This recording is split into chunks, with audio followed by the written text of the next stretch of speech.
Before I got my job offer at BCG, I got rejected a lot. I mean, my application tracker was primarily red. However, by applying the knowledge I will tell you in this video, I transformed all those rejections into an offer, and you can too. So let's get right into it. So firstly, it's good to get rejected. It's quite simple.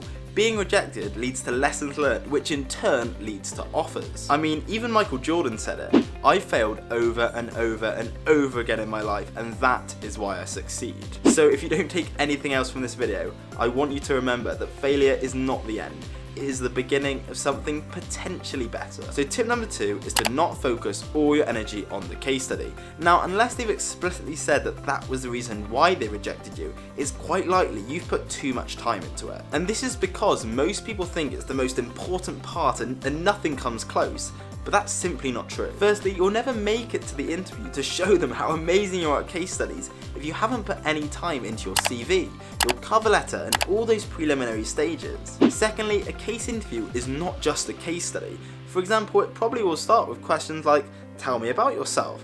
Tell me a time you showed great leadership abilities. And it's so important to leave a good first impression and create that relationship with your interviewer. So if you haven't prepared for these sorts of questions, you won't get very far. So tip number 3 is ask for feedback. Like I said, getting rejected is a good thing because you learn from your mistakes, but only if you know what the mistakes actually were. Therefore, by asking for feedback, it'll allow you to find out what potential employees want you to either stop doing or do more of. And don't be embarrassed to ask for feedback. I did it all the time, and they were always very helpful, very kind, and very supportive. Another good reason to ask for feedback is that if you end up applying to the same firm again, let's say you got rejected from a McKinsey internship but applied to them for a full-time role the year after, they'd have really liked that you asked for feedback, because it shows that you're willing to improve yourself, and this is something they really like to see.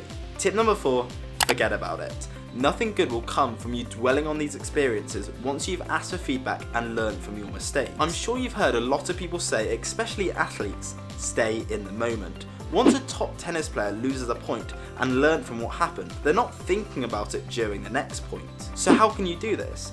Maybe you can move the rejection email to a different folder so you don't see it, or potentially even delete them from your application tracker. Anything you think will help you forget it and stay in the moment for the next application. So I really hope this video will help you, and if you haven't already, consider subscribing. What are you waiting for? Let's start to align your future in consulting.